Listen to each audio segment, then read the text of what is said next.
सत्यवादी त्यागी और आत्मनुमुक्ति और ब्रह्मचार्य का पालन नहीं करते, आत्मा ज्ञान नहीं होती। तो बहुत ही प्यारी बात है। खेल इंद्रियों का है। ये 5 इंद्रियां जब हम संभाल कर रखते हैं या उन पर हम अपना नियंत्रण रखते हैं, उनकी लगाम को खींच कर रखते हैं, तो फिर हमें ये सहज ही अवस्था प्राप्त हो जाती है। आगे है, तथा जिनकी इंद्रियां सारथी के उत्तम घोड़ों के समान नियंत्रण में हैं, जिन्होंने अपनी इंद्रियों को नियंत्रण में कर रखा है, वे ही गंतव्य स्थान पर पहुंच पाते हैं और उन्हें परम पद की प्राप्ति हो जाया करती है। उनका पुनर्जन्म नहीं होता। मेन बात है अपनी इंद्रियों को संभालना, अपनी लगाम को अपने हाथ में रखना। जो मनमुखी होते हैं वो इस गंतव्य पर नहीं पहुंच पाते, और जो गुरु मुख वाले हो जाते हैं वो अपने गंतव्य पर पहुंच जाते हैं और अपने जन्म मरण के चक्रव्यूह से छुटकारा पा जाते हैं। अपनी बुद्धि द्वारा उनको वश में कर लेता है, वह अंत में अपना लक्ष्य प्राप्त कर उस सर्वशक्तिमान भगवान विष्णु के लोक में पहुंच जाता है। अगला, मन की पवित्रता। जब तक मनुष्य निष्काम कर्म नहीं करता, निष्काम मतलब कोई फल नहीं रखता, कोई फल की इच्छा नहीं करता कि मैं आज इसका काम करूँगा, कल ये मुझे भी कुछ देगा, जब तक ये निष्काम कर्म नहीं करता तब तक उसे चित्त की शुद्धि एवं आत्मदर्शन संभव नहीं है। विशुद्ध मन में ही विवेक और व्यवहार वैराग्य उत्पन्न होता है। जिसका मन शुद्ध होता है उसी का विवेक जागता है और उसी को ही वैराग्य प्राप्त होता है, जिससे आत्मदर्शन के पथ में प्रगति हो जाती है। अहंकार शून्य हुए बिना तृष्णा से छुटकारा पाना संभव नहीं है। विषय वासना आत्मानुभूति के मार्ग में विशेष बाधक है।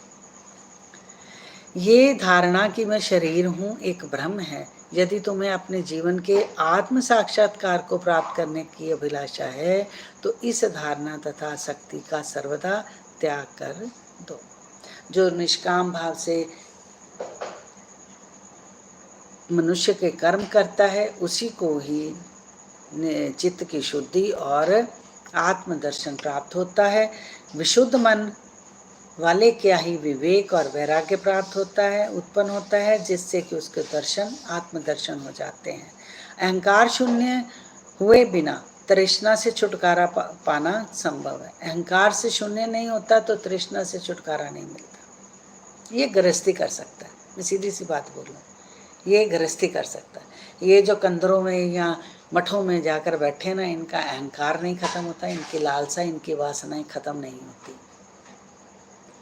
जो गृहस्थी होते हैं वो अब इन सब बातों से ऊपर उठ जाते हैं, क्योंकि उनके पास एक ध्येय होता है। वो एक सीमा में बंधे हुए होते हैं, उनको उस सीमा से ना इधर होना ना इधर होना, ठीक है ना। वो एक सीमा में बंधे हुए होते हैं, जिस कारण से वो अपने गंतव्य पर पहुंच पाते हैं।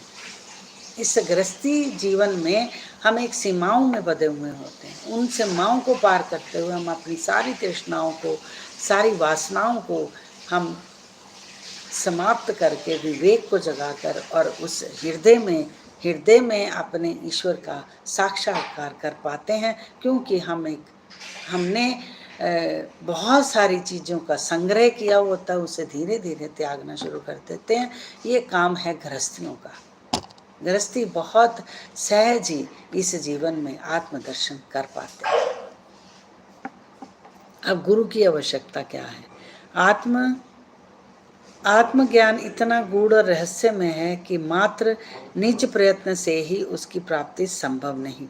इस कारण आत्मानुभूति प्राप्त गुरु की सहायता परम आवश्यक है। अत्यंत कठिन परिश्रम और कष्टों के उपरांत भी दूसरा क्या दे सकता है जो ऐसे गुरु की कृपा से सहज ही प्राप्त हो सकता है। जिसने स्वयं इस मार्ग का अनुसरण कर अनुभव कर लिया हो, वही अपने शिष्य को भी सरलता पूर्वक पग पग पर आध्यात्मिक उन्नति करा सकता है। कहते हैं कि आत्मा ज्ञान और गूढ़ इसका रहस्य जानने के लिए हम अकेले अगर इसकी यात्रा करते हैं तो ये संभव नहीं है। ये मुश्किल है कि हम अकेले ही इस यात्रा को कर पाएं।